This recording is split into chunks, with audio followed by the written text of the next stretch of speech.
السلام علیکم ورحمۃ اللہ وبرکاتہ۔ ناظرین، امید ہے آپ لوگ خیریت سے ہوں گے۔ آج ہم تکبیر تحریمہ کا بیان پڑھیں گے تعلیم الاسلام حصہ تیسرا سے۔ سوال: تکبیر تحریمہ سے کیا مراد ہے؟ جواب: نیت باندھتے وقت اللہ اکبر کہتے ہیں۔ اس تکبیر کو کہنے سے نماز شروع ہو جاتی ہے اور جو باتیں کہ نماز کے خلاف ہیں وہ حرام ہو جاتی ہیں، اس لیے اسے تکبیر تحریمہ کہتے ہیں۔ سوال: فرض نماز کی تکبیر تحریمہ جھکے جھکے کہی تو جائز ہوئی یا نہیں؟ جواب: نہیں، کیونکہ تحریمہ کے وقت فرض اور واجب نمازوں میں جبکہ کوئی عذر نہ ہو سیدھا کھڑا ہونا شرط ہے۔ نماز کی پہلی رکن یعنی قیام کا بیان۔ سوال: قیام سے کیا مراد ہے؟ جواب: قیام کھڑے ہونے کو کہتے ہیں اور کھڑے ہونے سے ایسا سیدھا کھڑا ہونا مراد ہے کہ گھٹنوں تک ہاتھ پہنچ سکے۔ سوال: قیام کس قدر اور کس نماز میں فرض ہے؟ جواب: فرض اور واجب نمازوں میں اتنا کھڑا ہونا فرض ہے جس میں بقدر فرض قرات پڑھی جا سکے۔ سوال: اگر کھڑے ہونے کی طاقت نہ ہو تو کیا کرے؟ جواب: بیماری یا زخم یا دشمن کے خوف یا ایسے ہی کسی قوی عذر سے کھڑا نہ ہو سکے تو بیٹھ کر فرض اور واجب نمازیں پڑھنا جائز ہے۔ سوال: نفل نماز میں قیام کا کیا حکم ہے؟ جواب: نفل نماز میں قیام فرض نہیں، بلا عذر بھی بیٹھ کر نفل نماز پڑھنا جائز ہے، لیکن بلا عذر بیٹھ کر نفل نماز پڑھنے میں آدھا ثواب ملتا ہے۔ نماز کے دوسرے رکن قرات کا بیان۔ سوال: قرات سے کیا مراد ہے؟ جواب: قرات قرآن مجید پڑھنے کو کہتے ہیں۔ سوال: نماز میں کتنا قرآن مجید پڑھنا ضروری ہے؟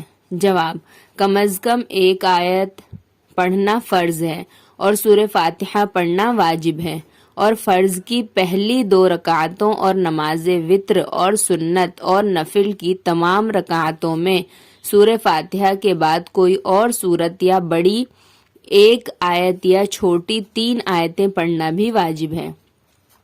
سوال: کیا سورہ فاتحہ نمازوں کی ہر رکعت میں پڑھنا واجب ہے؟ جواب: فرض نماز کی تیسری رکعت اور چوتھی رکعت کے علاوہ ہر نماز کی، خواہ وہ فرض نماز ہو یا واجب یا سنت یا نفل، ہر رکعت میں سورہ فاتحہ پڑھنا واجب ہے۔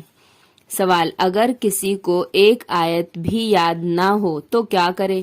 جواب: سبحان اللہ یا الحمدللہ بجائے قرات کے پڑھ لے اور جلد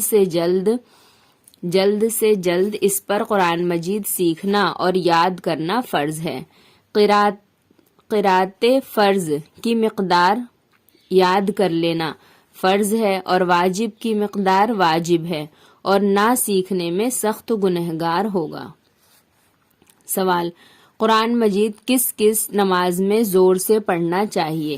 جواب: امام پر واجب ہے کہ نماز مغرب اور عشاء کی پہلی 2 رکعتوں میں اور فجر اور جمعہ اور عیدین کی نمازوں میں اور رمضان المبارک کے مہینے میں تراویح اور وتر کی نمازوں میں آواز سے پڑھے۔ سوال: کن نمازوں میں قرات آہستہ کرنی چاہیے؟ جواب: نماز ظہر اور نماز عصر میں امام اور منفرد سب کو، اور نماز وتر میں منفرد کو قرات آہستہ کرنی چاہیے۔ سوال: زور سے پڑھنے کی کیا مقدار ہے؟ جواب: زور سے پڑھنے کا ادنا درجہ یہ ہے کہ اپنی آواز پاس والے شخص کے کان میں پہنچ سکے، اور آہستہ پڑھنے کا ادنا درجہ یہ ہے کہ اپنی آواز اپنے کان میں پہنچ سکے۔ سوال: جن نمازوں میں آواز سے قرات، جواب: انہیں جہری نمازیں کہتے ہیں کیونکہ جہر کے معنی زور سے پڑھنے کے ہیں۔ سوال: جن نمازوں میں آہستہ قرات کی جاتی ہے انہیں کیا کہتے ہیں؟ جواب: انہیں سری نمازیں کہتے ہیں کیونکہ سر کے معنی آہستہ پڑھنے کے ہیں۔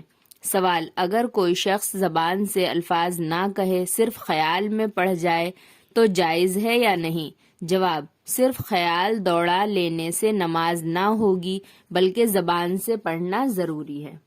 ناظرین، امید ہے آج کا سبق آپ کو سمجھ میں آیا ہوگا۔ کل انشاءاللہ نماز کے تیسرے رکن رکوع اور چوتھے رکن سجدے کا بیان پڑھیں گے۔ السلام علیکم ورحمۃ اللہ وبرکاتہ۔